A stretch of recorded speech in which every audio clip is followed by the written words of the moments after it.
दोस्तों, स्वागत आप सभी का हमारे यूट्यूब चैनल के अंदर। तो दोस्तों, आज की वीडियो में बात करेंगे जीडीएस भाइयों के लिए निकल के आ रही एक बड़ी खबर के बारे में।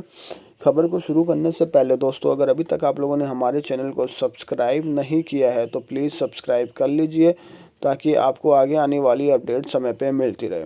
दोस्तों, जैसा कि आप सभी को पता है कि सरकार डाक विभाग के निजीकरण के ऊपर ध्यान दे रही है। दोस्तों, ये आपको समझाऊंगा मैं कि किस तरीके से हो रहा है कि सरकार धीरे धीरे चाह रही है कि डाक विभाग जो बचा है उसको भी निजीकरण कर दिया जाए, लेकिन वो एक साथ निजीकरण नहीं किया जाएगा। उसमें धीरे धीरे एक एक हिस्से में बांटते हुए डाक विभाग को निजीकरण की तरफ भेजा जाएगा, जिसके असर आप लोगों को पता भी होंगे, दिख भी रहे होंगे। जैसे कि आरएमएस अपना कई जगह से आरएमएस को बंद कर दिया गया है, अब डायरेक्ट ही कर दिया गया है। आरएमएस को बिल्कुल भी बंद कर दिया गया है। मान लो बहुत कम संख्या में ऐसी जगह है जहाँ पे आरएमएस चालू है। दूसरी कंडीशन आपको मैं बता दूँ, दूसरा आप लोगों को अभी फ़िलहाल में एक पता होगा कि जो जीडीएस की एबीपीएम की पोस्ट है दोस्तों, उसके साथ साथ पोस्टमैन की, पीए की सभी पोस्टों को धीरे धीरे दोस्तों तोड़ा जा रहा है। आपको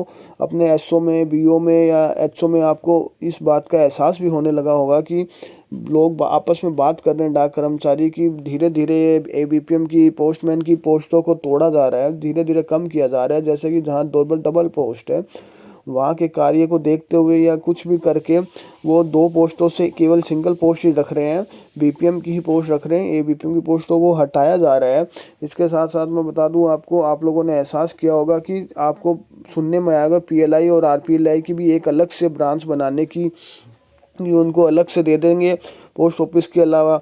तीसरा चौथा आपको मैं कारण बता सकता हूँ, मेल, जो अपने पास मेल का पूरा काम है, आप लोगों को पता होगा अपना जो मेन काम है वो मेल है। मेल से डाक पार्सल आते हैं, डाक आते हैं, सरकारी डाके आते हैं, वो सारी ही पोस्ट ऑफिस ही करता है। लेकिन इसके अंदर भी धीरे धीरे टेंडर देने की खबर आ रही है कि इनको भी कुछ हिस्सों में निजी कंपनियों को टेंडर दिया जाएगा। इसके साथ साथ एक पॉइंट और मैं आप लोगों के साथ डिस्कस कर लूँ कि जो आईपीपी है ना, आईपीपी, इसने भी अपने को बड़ा नुकसान पहुंचा सकता है। आईपीपी आगे वाले दिन शायद ये हो सकता है कि अपने जो पीओएसबी के खाते हैं वो सारे आईपीपी से मर्ज हो जाए और अपन ऑनलाइन भी घर बैठे बैठे, जैसे अपन सुकन्या में करते हैं ना, सुकन्या में ऑनलाइन जमा कर सकते हैं, आरडी भी अपन सुकन्या कर सकते हैं, पीएफ, इस तरीके से धीरे धीरे सारा अपन काम आईपीपी के थ्रू शिफ्ट हो जाएगा, डिजिटल हो जाएगा सारा खाता। और अब आपको फ़िलहाल मैं बता दूं कि जो पीओएस भी अकाउंट खुलाते हैं अपन काउंटर पे जाके, उसमें फॉर्म भरते हैं। लेकिन अब मेरे को आगे आपको सुनने में आया होगा कि फॉर्म भरने की भी ज़रूरत नहीं होगी, एक डिजिटल मशीन रख दी गई है जिसके ऊपर फिंगर रख कर भी आप खाता खोल सकते हो। तो पूरी तरह से डिजिटल करके और की ओर अग्रसर है और धीरे धीरे पोस्टों को भी कम कर रहा है। इसका नुकसान ये है ना, तो जीडीएस का वो फ्यूचर अब आगे क्या होने वाला है दोस्तों, आपको पता है एबीपीएम की पोस्टों को ख़त्म सी कर दिया गया जाएगा और इसकी कोई खबरें आपको सुनने में भी आ रही होगी।